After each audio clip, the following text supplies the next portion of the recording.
बुखार कभी नहीं हो रहा, मुझे बहुत डर लग रहा है। हिम्मत से काम लो बेटी, तुम एक बहादुर लड़की हो, ये तुम्हारे इम्तिहान का वक्त है। Be brave and don't worry, हम आ रहे हैं। जी अंकल।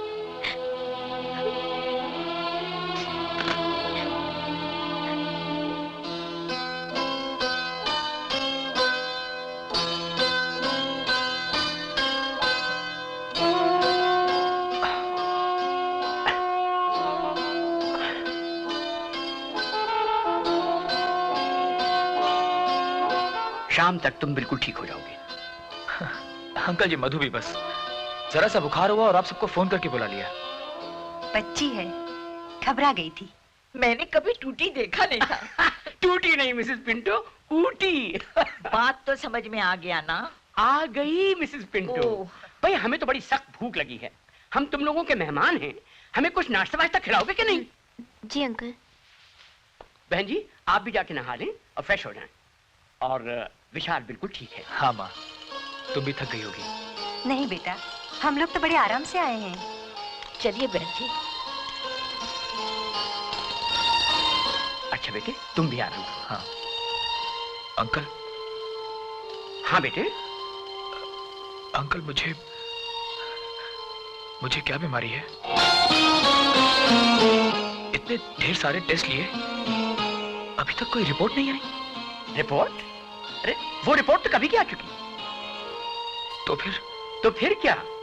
ये दर्द, ये बुखार क्यों होता है मुझे अंकल?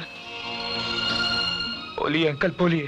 बेटे विशाल, बात असल में ये है और कोई खास बात नहीं है। हुआ ये है बेटे कि तुम्हारे पेट में एक छोटा सा ट्यूमर हो गया है। ट्यूमर? हाँ ट्यूमर, इलाज है उसका और ऑपरेशन भी हो सकता है, मगर मैं ये चाहता हूं कि सबसे पहले मैं कुछ दवाओं से उसको दूर करने की कोशिश करूं। दूर हो जाएगा।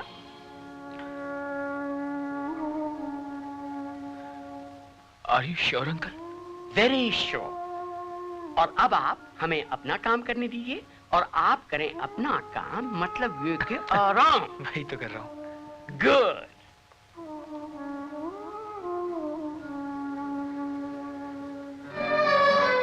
मधु, तुम रात भर जागती रही मेरी खातिर? आपकी तबीयत अचानक इतनी ज्यादा खराब हो गई और मैं सो जाती आराम से। अरे पगली, हल्का सा बुखार ही तो हुआ था, कोई मर थोड़ी जाता। भगवान के लिए ऐसे बुरे शब्द मुंह से मत निकालो। I love you Vishal, I love you. रो मत बेटे, हिम्मत से काम लो।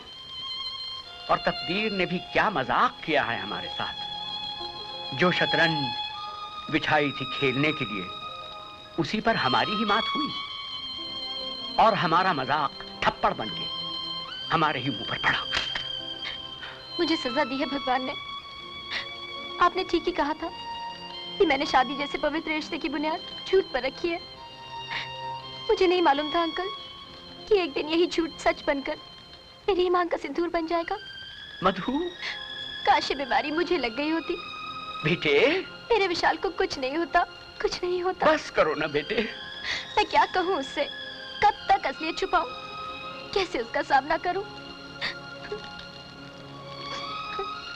We must tell him the truth, बेटी। विशाल को सच बताना ही पड़ेगा। नहीं, विशाल की बीमारी का अगर माँ को पता चल गया तो वो विशाल से पहले खत्म हो जाएंगी। माँ ने जिंदगी में कोई सुख नहीं देखा, ये गम तो उनकी जान ले लेगा। तो फिर करें क्या बेटी? जिस तरह वो मेरी झूठ मूठ की बीमारी को सच मानकर मुझसे छुपाता रहा, मैं भी उसे कुछ नहीं बताऊंगी। अब जितने भी दिन उसकी जिंदगी के बचे हैं, मैं उन्हें खुशियों से भर दूंगी, खुशियों से भर दूंगी।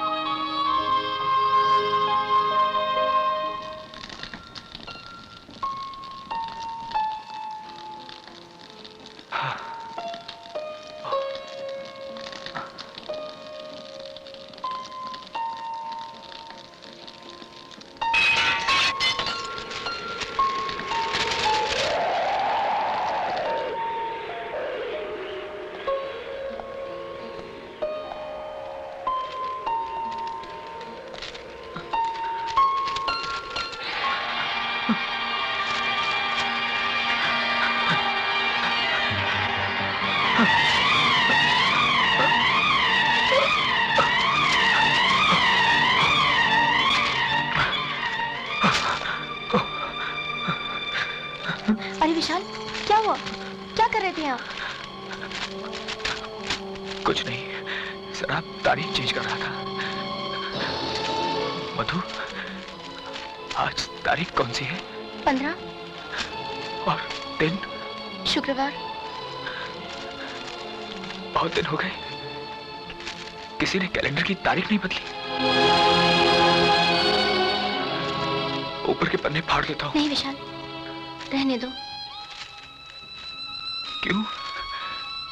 तुम ही तो कहती थी कि पुरानी तारीख अच्छी नहीं लगती। नया दिन, नई तारीख। अब अच्छा लगता है।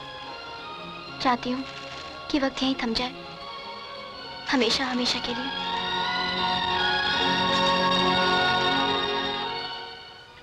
कितना अच्छा मौसम है, बड़ा सुकून है यहाँ। शहर की तरह शोरोगुल नहीं है। जी हाँ, और यहाँ की फिजा आपकी सेहत के लिए भी अच्छी है। मेरी सेहत तो अच्छी होती जा रही भाई साहब, लेकिन विशाल की तबीयत तो जरा सी कमजोरी ही तो हुई है माँ, और अब तो मैं काफी फर्क भी महसूस कर रहा हूँ। हाँ हाँ हाँ, फर्क तो महसूस कर ही रहे होगे। बिस्किट लीजिएगा। आहा मिसेस पिंटो, ये सुबह सुबह कहाँ की तैयारियां? सर जरा मार्केट तक जा रही हूँ, किसी को कुछ मांगता तो नहीं? हाँ, अगर हो सके तो थोड़ा सा ऊन और सलाइयाँ लेते आइएगा। स्वेटर बनोगी माँ? हाँ। लेकिन जब तक स्वेटर बनेगा तब तक तुम वापस भी लौट जाएंगे। एक रेडीमेड क्यों नहीं ले लेती? रेडीमेड नहीं चाहिए बेटा, ऊन मिल जाए तो थोड़ा सा वक्त भी गुजर जाएगा और स्वेटर के साथ मोजे भी बन जाएंगे। मोजे? किसके लिए? अपने पोते के लिए।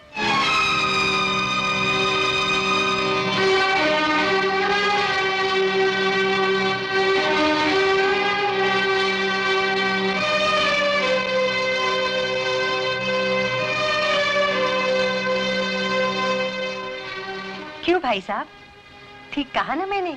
हाँ हाँ बहन जी, क्यों नहीं। Don't forget the word Mrs Pinto. हाँ, यस सर।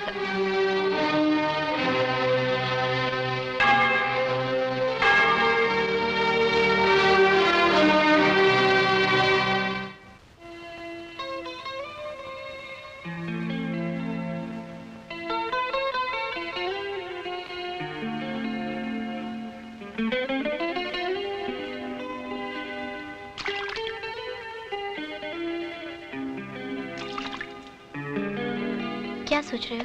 हाँ? इस झील के बारे में। बहुत बड़ी झील है ना, तुम्हारी तरह। तुम भी विशाल और ये झील भी विशाल। नहीं, ऐसी बात नहीं है। झील मुझे बहुत अच्छी लगती है। हर झील मुझे अपने बचपन की याद दिलाती है। जानती हो मधु, जब मैं छोटा सा था तो हमारे घर से एक झील दिखाई देती थी। अक्सर मैं और मेरे डैडी उस झील के किनारे बैठा करते थे। मेरे डैडी बहुत अच्छे तैराक थे। वो चाहते थे कि मैं भी तैरना सीख लूं। लेकिन मैंने तैरना नहीं सीखा। तुम बोर तो नहीं हो रही? बोर क्यों? तुम तो मुझे भी अपने साथ बचपन में ले गए थे। वैसे कल तक तो इस बात का यकीन हो चला था कि इंसान हमेशा बच्चा बना रहता है, जब तक वो हर गम, हर दुख को भूलकर जीना चाहे। कल तक यकीन था, तो आज क्या हुआ? बहुत सीरियस लग रही हो। नहीं तो। चलो मधु, थोड़ी देर के लिए हम सब कुछ भूल जाते हैं और लौट चलते हैं फिर वही बचपन की किसी हसीन झील के किनारे, जहां हरी हरी घास हो, जहां झील के पानी का रंग सोने की तरह सुनहरा हो, जहां आसमान गहरा नीला, ऊंचे ऊंचे पेड़, धुंध के बादल